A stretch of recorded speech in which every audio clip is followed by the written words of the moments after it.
बिहार में अपराधियों के खिलाफ शुरू हुआ कड़ा सम्राट मॉडल। मुख्यमंत्री का सीधा अल्टीमेटम, या तो जेल जाओ या नेपाल भागो। अब किसी भी राजनीतिक दबाव के आगे नहीं झुकेगी सरकार। भरत तिवारी एनकाउंटर पर छिड़ा भीषण सियासी संग्राम, जातीय रंग देने की हर कोशिश को सीएम ने किया पूरी तरह फेल। अब बाहुबलियों के खिलाफ खाकी को मिली खुली छूट। सियासी नफे नुकसान से ऊपर उठकर कानून का चलेगा राज। विरोधियों के चक्रव्यूह को भेद कर आगे बढ़े सम्राट चौधरी अब पूरे सूबे को भयमुक्त बनाकर ही लेंगे दम।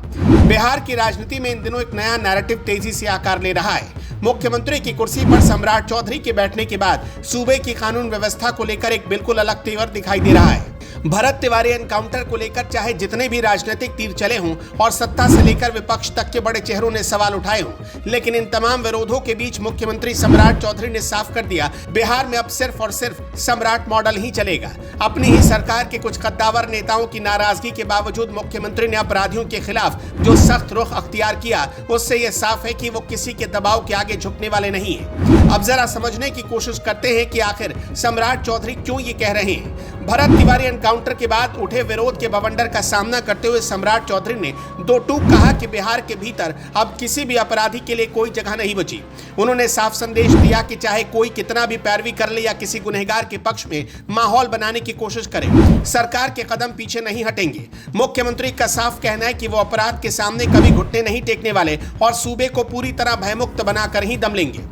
उन्होंने अपराधियों को सीधे तौर पर दो ही रास्ते चुनने को कहे, या तो वो सलाखों के पीछे जाए या फिर बिहार की सीमा छोड़कर नेपाल की तरफ भाग जाए। मुख्यमंत्री ने इस बात पर भी जोर दिया कि अब उत्तर प्रदेश में योगी आदित्यनाथ, बंगाल में शुवेंदु अधिकारी और बिहार में खुद सम्राट चौधरी अपराधियों का रास्ता रोकने के लिए मुस्तैद खड़े हैं। हालांकि इस पूरे मामले का एक दूसरा पहलू भी है और ये है कि भरत तिवारी एनकाउंटर को लेकर पुलिस प्रशासन की कार्यशैली पर गंभीर सवाल खड़े हुए हैं। इस घटना को खाकी के रुतबे का गलत इस्तेमाल और एक प्रशासनिक भूल के तौर पर देखा जा रहा है। खुद सरकार द्वारा इस मामले में न्यायिक जांच के आदेश देना इस बात का सबूत है कि कहीं न कहीं नियमों की अनदेखी हुई। लेकिन इसके साथ ही ये समझना भी जरूरी है कि क्या ऐसी घटनाएं सिर्फ इसी मौजूदा कार्यकाल की हकीकत है। अगर इतिहास के पन्नों को पलटकर देखें तो साल 1993 में गया जिले के बाराचट्टी थाना क्षेत्र के जीटी रोड पर एक ऐसी बड़ी घटना हुई थी। उस वक्त पुलिस ने 3 बिल्कुल बेकसूर युवकों राजेश धवन, खेदन यादव और विनय कुमार को एक फर्जी मुठभेड़ में मार गिराया था, जिनका कोई पुराना आपराधिक इतिहास नहीं था। उस वक्त भी भारी जन आक्रोश भड़का था और अदालत ने सख्त रुख अपनाते हुए दोषी पुलिसकर्मियों को सजा सुनाई थी। इसलिए ऐसी गलतियों को आधार बनाकर पूरे प्रशासनिक अभियान को कटघरे में खड़ा करना ठीक नहीं है। इस एनकाउंटर को लेकर बिहार के सियासी गलियारों में जातीय रंग देने की भी भरपूर कोशिशें हुई। विपक्ष ने कई मंचों से यह आरोप लगाने का प्रयास किया कि एक खास तबके को निशाना बनाया जा रहा है।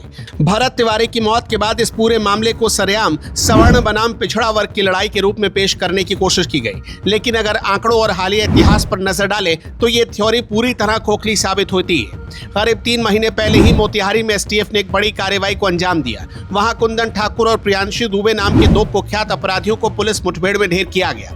उन दोनों का गुनाह यह था कि उन्होंने ड्यूटी पर तैनात एसटीएफ जवान राम कुमार यादव पर जानलेवा हमला किया था, जिसमें उस जवान की जान चली गई थी। जवाबी कार्रवाई में मारे गए वो दोनों अपराधी भी सवर्ण समाज से ही आते थे। लेकिन मोतिहारी की जनता ने कभी भी उन अपराधियों के पक्ष में कोई प्रदर्शन नहीं किया और न ही उन्हें किसी तरह का शहीद का दर्जा देने की मांग उठाई। जनता हमेशा न्याय और सुरक्षा के साथ खड़ी रहती है। भरत तिवारी की कहानी और उसकी पृष्ठभूमि यकीनन थोड़ी अलग थी। शुरुआती दिनों में वो स्थानीय स्तर पर जन सुविधाओं की बहाली और गरीबों के अधिकार के लिए सिस्टम से लोहा ले रहा था, लेकिन प्रशासनिक अधिकारियों की उदासीनता और उपेक्षा की वजह से उसका लोकतांत्रिक व्यवस्था से भरोसा उठ गया। इसी हताशा में उसने गलत रास्ता चुन लिया और उसके हाथों में कानून के खिलाफ हथियार आ गए। इसके बावजूद मुख्यमंत्री सम्राट चौधरी ने यह भी साफ कर दिया कि राज्य में अब किसी भी बाहुबली या कानून हाथ में लेने वाले शख्स को बख्शा नहीं जाएगा। इस नए प्रशासनिक मॉडल के तहत अब पुलिस को खुली छूट दी जा रही है ताकि आम जनता के भीतर सुरक्षा का भाव पैदा हो सके। सम्राट चौधरी ना झुके थे ना झुकेंगे। सीएम सम्राट के इस कदम पर आपका क्या कहना है, हमें कमेंट में जरूर बताइएगा।